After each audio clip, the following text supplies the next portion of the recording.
These last few months, there's been quite a bit of talk about the alt-right, but there's still some confusion as to what exactly it is. Fortunately, all you have to do is pay attention to the ideas and the actions of its people, and what it is will become quite clear. Here are 5 revealing things about the alt-right.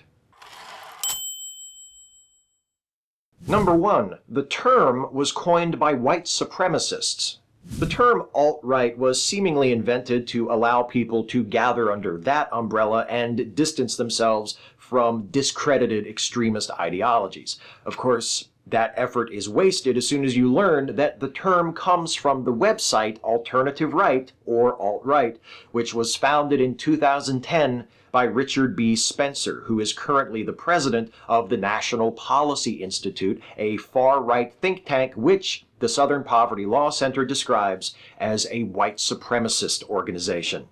So make a note. Alt-right was named by white supremacists, but people in the alt-right don't like being called white supremacists. Number 2, it embraces social Darwinism. One of the alt-right's most influential intellectuals is Jared Taylor, who has said that the notion that certain races are inherently more intelligent and ethical than others is fundamental to the alt-right movement. In addition to Taylor's race realism, the alt-right is also preoccupied with the notion of individual strength. Its favorite insult, cuck, is directed at men who they have judged to be weak. And people who suffer from institutional discrimination are derided and mocked for not being strong enough to make it in the quote-unquote real world. White Western civilization is held up as the ideal, while non-white immigrants and refugees are viewed as threatening invaders. So whether they call themselves that or not, they're social Darwinists. Write that down. Number 3, it's anti-Semitic. One of the distinctive symbols of the alt-right is the echo, which is created by enclosing Jewish names within 3 sets of parentheses. Alt-right Twitter timelines and message boards also frequently feature anti-Semitic caricatures of some of their most hated targets, such as this one of Anita Sarkeesian. And let's not forget this anti-Hillary Clinton meme featuring imagery reminiscent of a Star of David, which originated on a racist Twitter profile and was widely circulated throughout alt-right spaces online and was eventually retweeted by Donald Trump. So let's go ahead and add anti-Semitism to the big board. Number 4, it uses intimidation and propaganda to have its way. Over the summer, a racist harassment campaign directed against Ghostbuster star Leslie Jones resulted in its ringleader, Milo Yiannopoulos, one of the most prominent figures associated with the alt-right, being permanently banned from Twitter. The alt-right regularly uses such cyberbullying tactics to attack and attempt to silence anyone that it deems a threat or otherwise a worthy target. It also mobilizes its troll armies to push false narratives, such as when it inundated online opinion polls with pro-Donald Trump votes following the first presidential debate.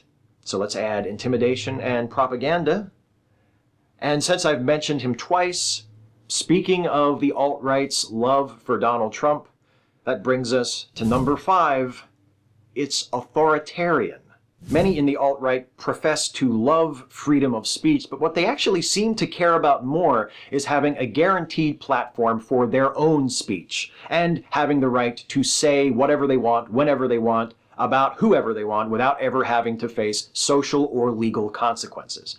That's why the alt-right threw itself so unreservedly behind the presidential candidacy of Donald Trump, a man who disdains political correctness, which is universally despised throughout the alt-right, proposed mass deportation of non-white immigrants, and threatened to throw his political opponent in jail should he win the election. These are surefire applause lines among the alt-right. These people make a show of championing liberty, but what they really seem to want more than anything is to see one of them installed as a dictator who can then force society to conform to their narcissistic expectations. So, let's add authoritarianism And I believe that all of these various qualities of the alt-right are connected to each other because they are connected to that core value of white supremacy. So let's go ahead and connect the other four to white supremacy on our illustration, and we'll see if we can figure out what the alt-right actually is.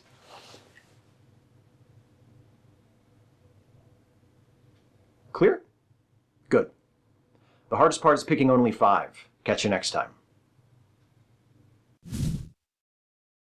Hey folks, hope you enjoyed this one. If you did, please like, share, and subscribe. And also, please consider helping me to make more videos like this one by supporting this channel through Patreon. You can go to patreon.com/Steve Shives to become a patron.